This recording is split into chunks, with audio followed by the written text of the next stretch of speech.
Nshuti bakunzi ba Dia Wacu Media, twongeye kubasuhuza muri kino igitondo cy'umugisha.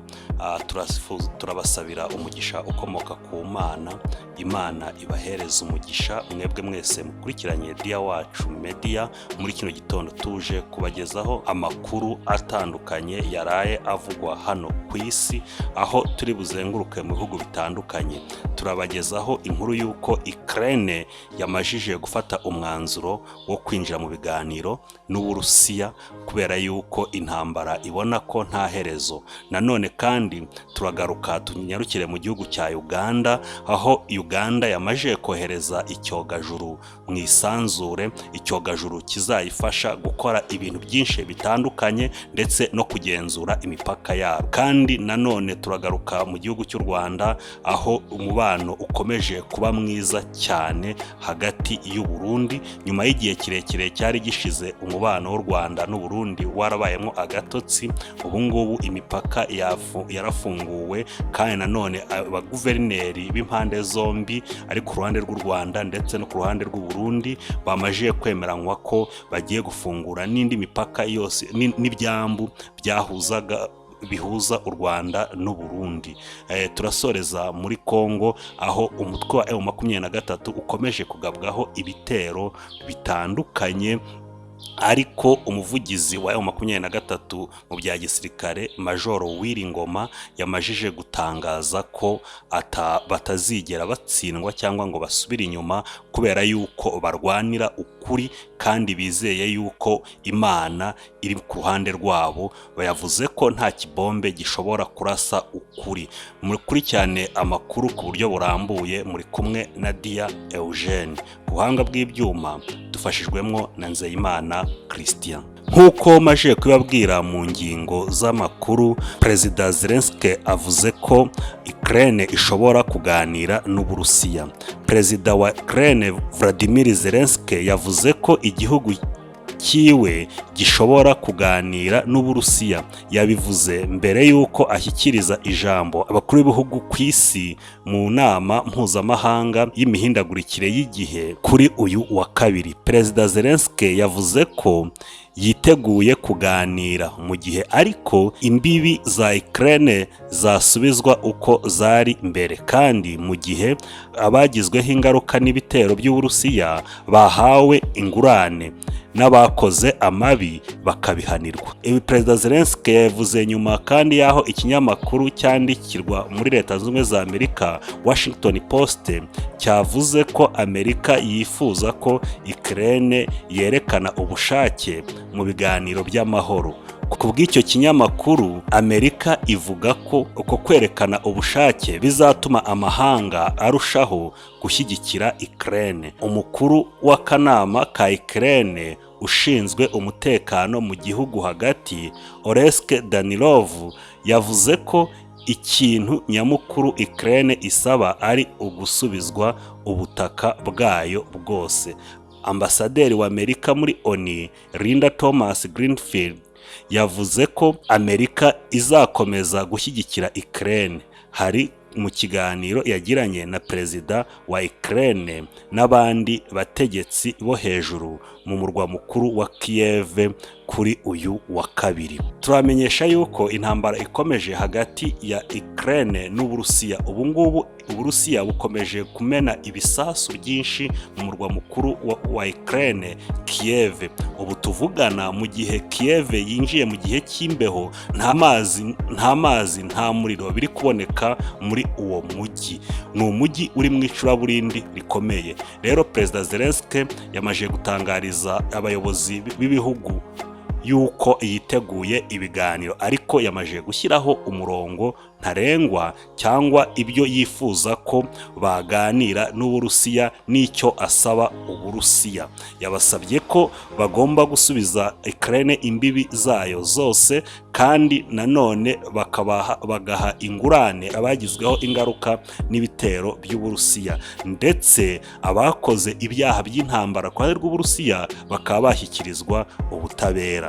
Reka dutegereze twumve, turaza kubagezaho uko Uburusiya buzasubiza kuri ibyo byifuzo bya Ukraine. Reka tuve mu bihugu bya kure tugaruke hano hafi y'u Rwanda, mu gihugu cy'abaturanyi bacu, igihugu cy'abavandimwe, igihugu cya Uganda, igihugu gifitanye imibanire myiza n'u Rwanda, kandi iyo uvuze Abagande n'Abanyarwanda biyumvamo, kubera ko Abagande bafitanye igihango kinini n'Abanyarwanda, ndetse Abanyarwanda bamwe bafite imiryango mu Bugande, abandi bayifite mu Rwanda. Rero ni igihugu nacyo cy'ingenzi tutabura kubabwira amakuru yacyo. Kuri uyu wa kabiri Uganda yohereje icyogajuru mu isanzure. Uganda yakabije inzozi zo kohereza icyogajuru mu isanzure, ubwo kuri uyu wa mbere icyogajuru Pear African Star 1 cyazamukanaga n'ibindi byogajuru n'ikigo cy'Amerika gishinzwe iby'isanzure NASA. Ni igikorwa cyageragejwe bwa mbere ku cyumweru, gisubikwa ku munota wa nyuma ubwo NASA yari imaze kwikanga inkongi ahagenzurirwa icyo gikorwa. Ni icyogajuru Uganda yitezeho gutanga amakuru azajya yifashishwa mu bijyanye n'iteganyagihe, imitungo kamere no kugenzura imipaka. Muri Mata umwaka wa 2020 nibwo yinjiye mu bijyanye n'isanzure, yohereza abantu batatu: Edgar Mujune, Derek Tubusweke na Boni Omari, kwiga ibijyanye no kubaka, kugerageza kohereza no gukoresha ibyogajuru. Ni umushinga wagutse uhuriweho n'ibihugu byinshi ujyanye no guteza imbere ibyogajuru, wiswe BADS 5. urangajwe imbere n'ishuri rikuru ry'ikoranabuhanga rya Kyushu ryo mu Buyapani. Muri iyo gahunda kuwa 10 Gicurasi 2022 abahanga bo muri Uganda basoje kubaka icyogajuru bise Pear African Star 1, bagishyikiriza ikigo gishinzwe iby'isanzure mu Buyapani JAXA kugira ngo kigisuzume bwa nyuma. Icyo cyogajuru cyatsinze igerageza gishyikirizwa NASA kugira ngo cyoherezwe mu kirere. Kiri muri rusange bw'ibyogajuru byinshi byoherejwe mu gice kizwi nka International Space Station kuri uyu wa mbere tariki ya 7 Ugushyingo 2022 saa 6:32 ku isaha yo mu Rwanda. Ni ibyogajuru byazamuwe n'ikigendajuru cyahagurukiye muri Warps Flight Facility ku kirwa giherereye muri Virginia. Biteganywa ko iki cyogajuru kizava muri International Space Station kikerekeza mu isanzure mu Kuboza muri uyu mwaka. Ikigo gishinzwe itumanaho rya leta ya Uganda Media Center, cyatangaje ko irimo kubaka ikigo kizwi nka Earth Station ahitwa Mpoma muri Mukono, kizaba kigenzurirwamo amakuru yoherezwa n'iki cyogajuru bikorewe muri Uganda. Yakomeje agira ati, Pear Africa Star 1 ikoranye kamera izaba itanga amashusho yo ku rwego rwo hejuru yo mu bushakashatsi no kwitegereza neza, azafasha mu iteganyagihe gupima ubutaka, amazi n'amabuye y'agaciro, gukurikirana ibijyanye n'ubuhinzi, igenamigambi ry'ibikorwa remezo, umutekano wo ku mipaka no gukumira ibiza. Twifashishije amakuru yacu asesenguye ndetse no guteganya imiterere y'ikirere cy'imbere, imiterere y'amazi, uburumbuke bw'ubutaka, inkangu n'amapfa bizarushaho gukumirwa neza. Yavuze ko iki cyogajuru kizafasha mu igenamigambi, imicungire y'umutungo no gusesengura ingaruka ku bidukikije zishobora guturuka ku mushinga ukomeye wo gucunga peteroli na gaze. Uretse kandi iki cyogajuru cya Uganda, kandi nanone hoherejwe mu isanzure icyogajuru cya Zimbabwe. Murumva yuko iki cyogajuru kizafasha kuzamura ubukungu bw'igihugu cy'abaturanyi cya Uganda. Reka tuve mu mahanga ho gatoya tugaruke mu gihugu cyacu cy'u Rwanda, aho umubano ukomeje kuba mwiza cyane hagati y'u Rwanda n'u Burundi. Mu minsi ishize hari harimo igitotsi gikomeye cyane, aho umupaka w'u Rwanda n'u Burundi ku ruhande rw'u Burundi wari ufunze, ndetse icyo gihe imigenderanire yari igoye cyane ku nzira z'ubutaka, ariko muri iyi minsi imipaka yarafunguwe. Rero ku munsi w'ejo hateranye inama yahuje ba guverineri ku ruhande rw'u Rwanda, guverineri w'intara y'Iburasirazuba ndetse na guverineri w'intara y'Amajyepfo, baganira na guverineri wo mu ntara ya Kirundo ndetse n'abayobozi b'uturere ku mpande zombi. Imyanzuro ikomeye yafatiwe mu nama y'abaguverineri b'intara zo mu Rwanda no mu Burundi, ba guverineri b'intara y'Iburasirazuba n'iy'Amajyepfo mu Rwanda ndetse n'uw'intara ya Kirundo mu Burundi biyemeje gufatanya gukora ubuvugizi kugira ngo hafungurwe ibyambu byahoze byambukiraho abaturage bikoroshya ubuhahirane. Ibi babitangaje kuri uyu wa kabiri tariki ya 8 Ugushyingo 2020, ubwo guverineri w'intara y'Iburasirazuba Gasana Emmanuel na guverineri w'intara y'Amajyepfo Kayitesi Alice baganiraga na guverineri w'intara ya Kirundo mu Burundi Hatungimana Albert. Ni inama yari igamije gutsura umubano hagati y'impande zombi, yabereye ku mupaka wa Nemba mu karere ka Bugesera. Iyi nama yanitabiriwe n'abayobozi b'inzego z'umutekano ku mpande zombi n'abayobozi b'uturere twa Gisagara, Nyanza na Bugesera mu Rwanda, n'abayobozi b'amakomine ya Rusobe, Kirundo, Bugabira, Ntega, Vumbi, Tobe na Bwambaracyangwe. Muri iyi nama baganiriye ku ngamba zo kunoza imikoranire mu kurwanya ibyaha n'ibyakorwa mu gufasha abaturage b'ibihugu byombi kunoza ubuhahirane. Mu myanzuro yafatiwemo harimo kunoza uko bahanahana amakuru ku nzego zose, gukomeza ibikorwa by'umutekano, ubukangurambaga mu baturage bwo kutavogera imipaka, guhererekanya abanyabyaha n'ibindi. Muri iyo myanzuro kandi harimo no gufatanya mu kurwanya indwara z'ibyorezo birimo COVID-19, Ebola, ubuganga n'ibindi. Biyemeje kandi gukora ubuvugizi ku mitunganyirize y'igishanga cy'Akanyaru ku rwego rwo gufasha abaturage kongera umusaruro. Guverineri w'intara y'Iburasirazuba Emmanuel Gasana yavuze ko ku bihugu byombi hari ubushake bwa politike bugamije gushakira umuti ibibazo bihari. Yashimangiye ko hari ibyifuzo bashyize hamwe bagiye kugaragariza abayobozi b'ibihugu byombi. Ati uyu munsi habayeho kwiyemeza kugira ngo ibyifuzo byagaragajwe nibabitwemerera twabishyira mu bikorwa. Twahoze tuvuga tuti nibishoboka tuzakine n'umupira mu karere ka Bugesera cyangwa se Kirundo, abantu batangire gusabana, bahahirane, twubake icyizere no gusangira amakuru n'ubumenyi biganisha ku iterambere ry'umuturage wacu. Guverineri w'intara ya Kirundo Hatungimana Albert we yavuze ko biyemeje kurwanyiriza hamwe indwara zitandukanye ndetse n'ibyorezo, baniyemeza gushyira imbaraga mu kurwanya abajura ku mpande z'ibihugu byombi. Yavuze ko kandi biyemeje kwigisha abaturage bo mu bihugu byombi kugira ngo bibafashe kutarenga imbibi z'ibihugu byabo nk'uko byagiye bigaragara kenshi. Guverineri w'intara y'Amajyepfo Kayitesi Alice we yavuze ko kuri ubu bishimira uburyo ibihugu byombi byashyize imbaraga mu guhashya umwanzi waturukaga mu ishyamba rya Nyungwe cyangwa Kibira ku ruhande rw'u Burundi.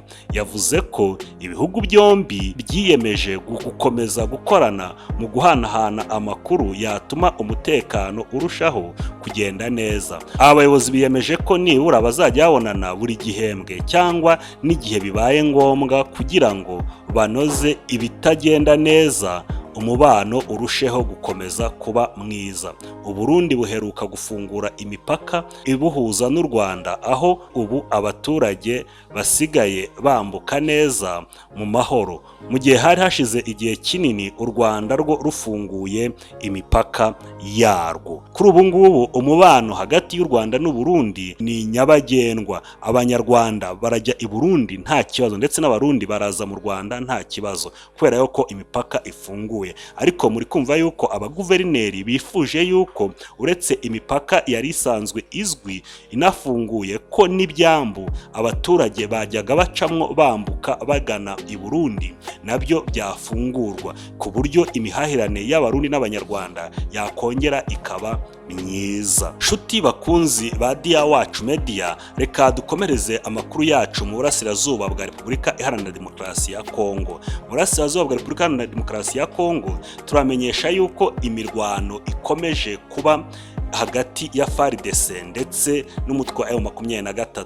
Umutwe wa M23 uratangaza yuko leta ya Kongo iri kurasa ibibombe bikomeye ku birindiro byabo, ariko cyane cyane iri gusuka ibibombe ku baturage ndetse no hantu hatuwe. Ikavuga yuko Kongo iri kwica abaturage benshi, kandi M23 igamije ari ugushaka amahoro y'abaturage bavuga ikinyarwanda bajengerejwe na leta ya Kongo mu myaka yashize, bakaba barabaye impunzi hirya no hino. Umuvugizi wa M23 Majoro Wiringoma yatangaje ko batateze gusubira inyuma cyangwa gutsindwa, ko yavuze ko barwanira ukuri, ko Imana iri mu ruhande rwabo kandi Imana yemera ukuri. Yavuze ko nta kibombe na kimwe gishobora kurasa ukuri. Yemeje ko bazarwana kugeza ku munota wa nyuma, ko kandi bagiye gushaka uburyo bukomeye bakomeza guhangana n'izo ndege mu gushaka ineza y'abaturage bo mu duce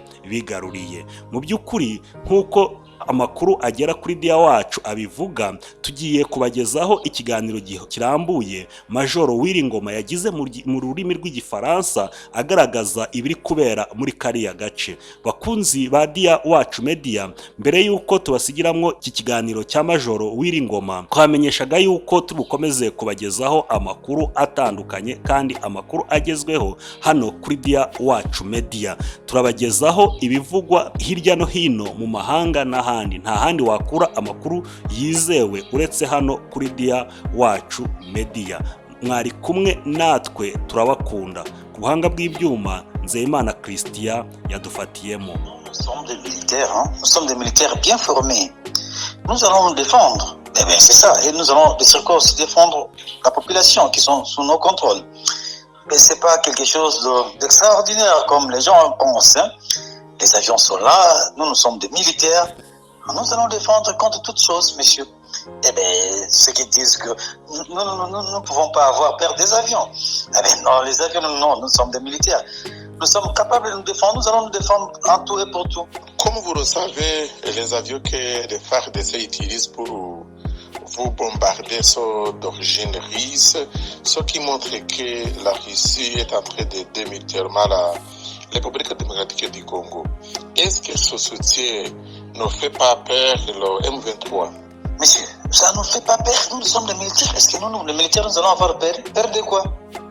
Nous n'avons pas peur de mourir. Nous avons donné notre sang pour une cause juste et cause noble. Mais ce n'est pas un avion qui peut nous faire peur, monsieur. Il n'y a aucune bombe, il n'y a aucun appareil qui peut tuer la vérité. Et nous nous battons pour la vérité. Nous avons des causes nobles et justes, justifiées et justifiables. Donc nous n'avons pas peur. Peur de quoi? Nous sommes des militaires. Un militaire n'a jamais eu peur, messieurs. Peur de quoi? Ah ben non, c'est vous qui dites cela. Mais nous sommes sereins, nous sommes tellement dégagés, libres, donc nous sommes à l'aise. Et bien, nous allons nous défendre, monsieur. Il n'y a absolument rien d'extraordinaire là-dessus. Ben, je dis la Russie, ça ne nous concerne pas, même s'ils ont le soutien de quel pays, mais nous avons le soutien de Dieu. Eh bien, nous avons le soutien de Dieu. Ils peuvent avoir tous les soutiens du monde, mais nous avons le soutien de Dieu puisque nous nous battons pour la vérité. Et qu'on ne peut pas étouffer la vérité. Aucune bombe peut étouffer la vérité, monsieur, peut détruire la vérité. La vérité reste et restera la vérité. Nous poursuivons une cause noble et juste pour tous les Congolais dans ces pays. Merci. Et qu'est-ce que vous attendez du sommet des chefs d'État de EAC qui se déroule en Égypte? Monsieur, vous me demandez qu'est-ce que nous attendons du sommet des chefs d'État de l'West African Community qui se déroule en Égypte. Ce que nous attendons seulement, c'est que nous voulons la paix. Et nous voulons qu'on puisse faire voir à ce gouvernement, d'autant plus que nous avons signé le cessez-le-feu unilatéral depuis le 1er avril. Ce sont eux qui viennent nous attaquer. Nous voulons la paix, nous ne voulons pas la guerre, nous voulons l'issue pacifique à la crise. Écoutez, mais aujourd'hui, ils commencent maintenant à cibler les civils qui sont sous nos contrôles. Donc, tous les civils qui sont avec nous, ils sont venus les bombarder, ils ont tué la population civile, ils ont détruit des maisons, ils ont bombardé, même les écoles. Une école a été touchée. Mais pourquoi ils ont fait ça? Pour créer un climat de terreur. Donc ils veulent que la population qui sont sous nos contrôles puisse fuir. Donc ils n'aillent pas, afin que la communauté internationale puisse voir que non, il n'y a pas de la population là où nous sommes.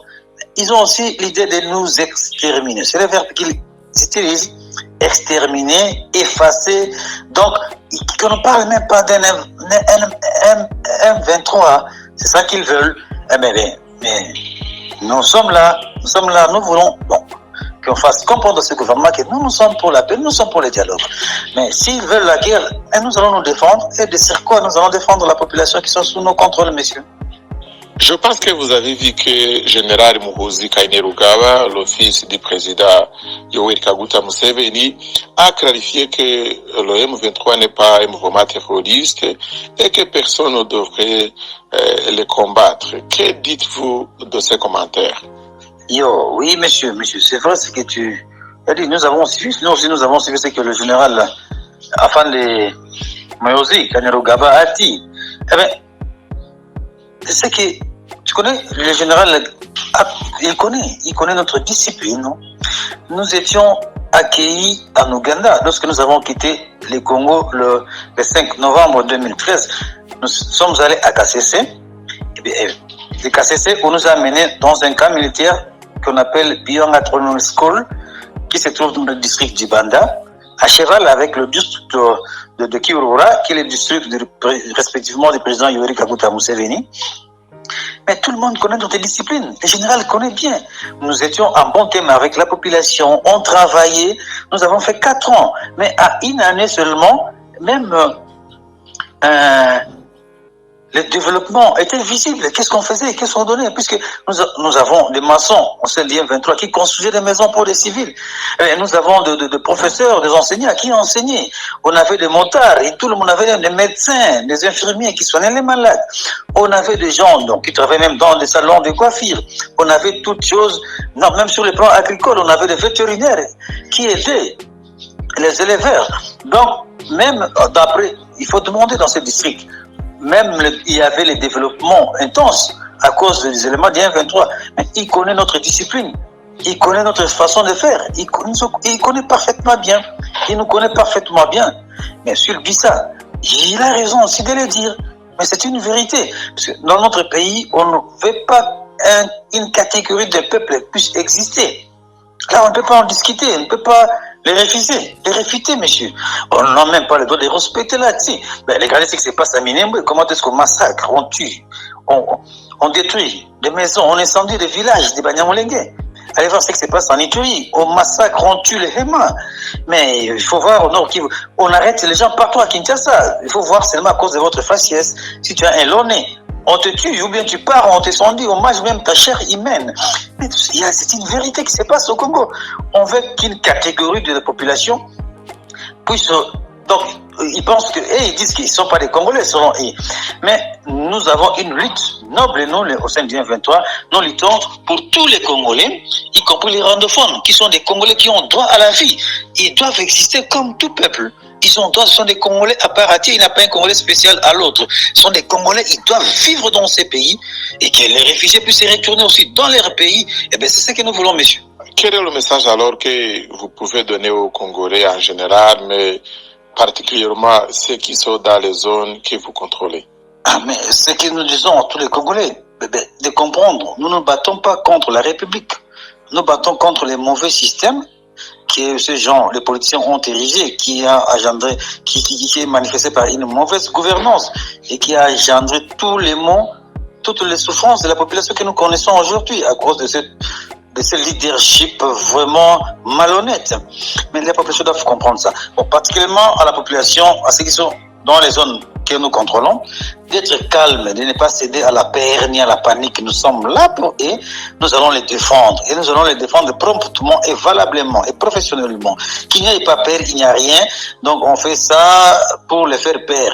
Qu'ils ne cèdent pas à cette manipulation. Nous sommes là pour eux et ils seront en sécurité. Merci beaucoup. La dernière question concerne ce que vous pouvez dire à la communauté internationale. Qu'est-ce que vous dites à cette communauté? Qu'est-ce que vous voulez qu'elle fasse? Et qu'est-ce que vous attendez à la communauté internationale dans cette situation? Ah, mais c'est qu'il y a tous les ONG là qui crient, qui disent n'importe quoi. Il y en a qui viennent maintenant voir ce que le gouvernement a fait sur notre zone. Comment est-ce qu'ils ont bombardé des civils? Comment ils ont tué des civils?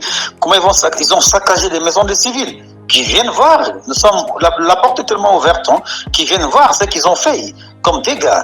Eh bien, ce que nous disons encore à la communauté internationale, de voir, c'est un crime contre l'humanité que le gouvernement a opéré. Donc, ce qu'ils ont fait, c'est tellement, ils ont fait ça délibérément pour créer un climat de terreur. Mais, voyez ce qu'ils ont fait à la pauvre population. Eh bien, vous savez, lorsque ces gens-là font des choses pareilles, nous disons à tout moment, ce sont tellement une classe politique décriée, une classe politique teintée de tous les antivaleurs. Donc, c'est ce que nous disons. La communauté internationale doit voir, nous voulons les dialogues, nous, les M23. Mais lorsqu'ils refusent les dialogues, ils viennent attaquer et ils s'attaquent directement aussi aux civils, ils apprennent aux civils.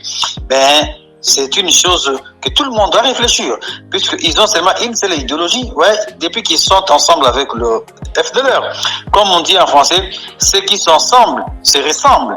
Donc, ils ont une idéologie génocidaire d'exterminer une catégorie de gens, une catégorie de la population. C'est ça qui sont en tête. Donc, la communauté internationale doit voir cette histoire de près.